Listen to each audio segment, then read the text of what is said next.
Imagine करो आपके पास एक ऐसी सुपर पावर आ जाए जिसकी मदद से आप किसी भी चीज को एक बार पढ़ो और वो डायरेक्टली आपकी लॉन्ग टर्म मेमोरी के अंदर स्टोर हो जाए। यानी आप एक बार पढ़ो और किसी भी चीज को ना भूलो। उनके ऐसा लग रहा है ना कि किसी में मूवी की आपको एक स्टोरी सुना रहा हूं, बट क्या ऐसा करना रियली में पॉसिबल है? तो इसका आंसर है यस। साइंटिफिकली कुछ ऐसे स्टेप्स हैं जिनकी मदद से आप किसी भी चीज को एक बार पढ़ोगे और कभी नहीं भूलोगे। चलिए इन्हीं सब स्टेप्स को डिटेल में समझते हैं। जब इतना कुछ पढ़ा है फिर भी कुछ याद नहीं है, जो हमारी फिजिकल ब्रेन है उसको कैसे स्ट्रॉन्ग किया जाए। जिसकी मेमोरी अच्छी होती है उसे पढ़ाई लिखाई की चीजें, हर चीजें याद रहती हैं। तो हाय एवरीवन, मेरा नाम है Prashant, mentor of thousands of students.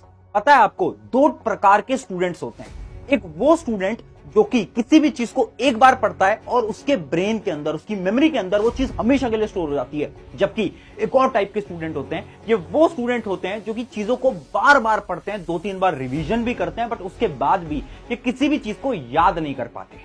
अब इन दोनों स्टूडेंट्स के अंदर फर्क क्या होता है? फर्क है कुछ हैबिट्स का।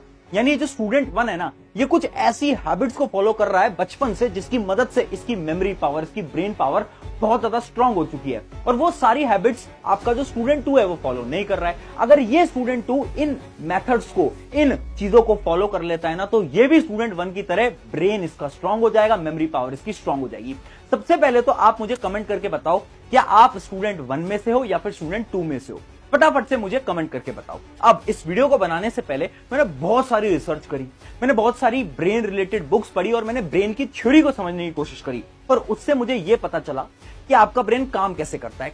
जब भी आप किसी चीज को पढ़ते हो ना, तो सबसे पहले वो चीज जाती है आपकी शॉर्ट टर्म मेमोरी के अंदर। ये मेमोरी ऐसी होती है जो कि अगले दिन ही खत्म हो जाती है। यानी आप किसी भी चीज को पढ़ोगे ना, तो उसका 80% या 90% आप अगले दिन भूल चुके होगे। सिर्फ 10% बचता है। क्यों? क्योंकि ये सारी इंफॉर्मेशन आपकी शॉर्ट टर्म मेमोरी के अंदर थी।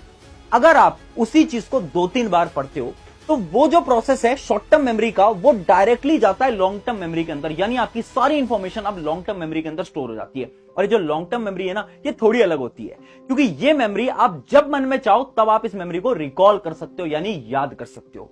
अब ये जो प्रोसेस है ना, शॉर्ट टर्म मेमोरी से लॉन्ग टर्म मेमोरी के अंदर इंफॉर्मेशन को ले जाना, ये प्रोसेस बहुत ज्यादा कॉम्प्लिकेटेड होता है। बट साइंस ऐसे बोलती है कि 5 सिंपल स्टेप्स हैं, 5 सिंपल हैबिट्स हैं। अगर आप इन हैबिट्स को फॉलो करोगे ना, तो आपका जो प्रोसेस है ना, शॉर्ट टर्म मेमोरी से लॉन्ग टर्म मेमोरी के अंदर इंफॉर्मेशन को ले जाने का, वो बहुत सिंपल हो जाएगा। यानी आप कुछ भी पढ़ोगे और आप कभी नहीं भूलोगे।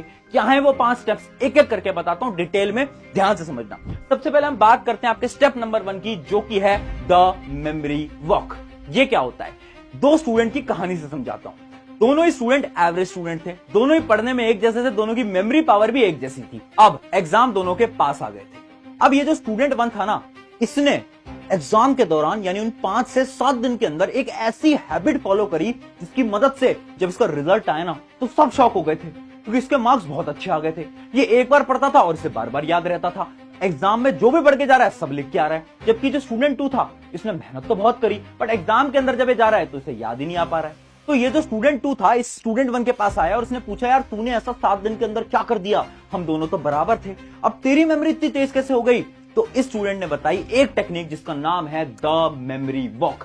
यानी स्टूडेंट ने ये बोला कि मैं हर रोज पता क्या करता था, मैं सिर्फ अपने 10 मिनट निकालता था और उस 10 मिनट के अंदर अकेले घूमने जाता था। अकेले घूमने जाने इससे क्या फर्क पड़ता है? फर्क पड़ता है। अब वो जो स्टूडेंट था, जब अकेले घूमने जाता था ना, तो वो विजुलाइज करता था उसका पूरा दिन कि आज मेरे साथ आखिर हुआ क्या।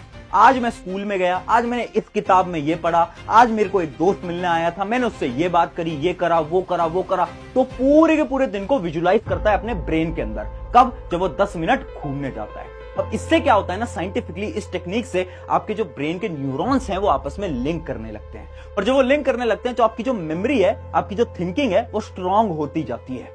इसकी मदद से आप इसके बाद जितनी भी चीजें पढ़ने लगोगे आप कभी नहीं भूलने वाले। और यही कॉन्सेप्ट होता है मेमोरी वॉक का। ट्राई करके देखना, 7 दिन के अंदर आपको ऐसा लगने लगेगा कि आपकी मेमोरी पावर स्ट्रांग हो गई है। जो भी आप पढ़ोगे आपको लॉन्ग टर्म तक याद रहने लगेगा। ये बहुत अच्छी एक्सरसाइज है, सारे न्यूरो साइंटिस्ट भी इसको रिकमेंड करते हैं। तो ये तो थी अपनी टेक्निक नंबर 1। अब बढ़ते हैं हमारे स्टेप नंबर 2 की तरफ। स्टेप नंबर 2 है द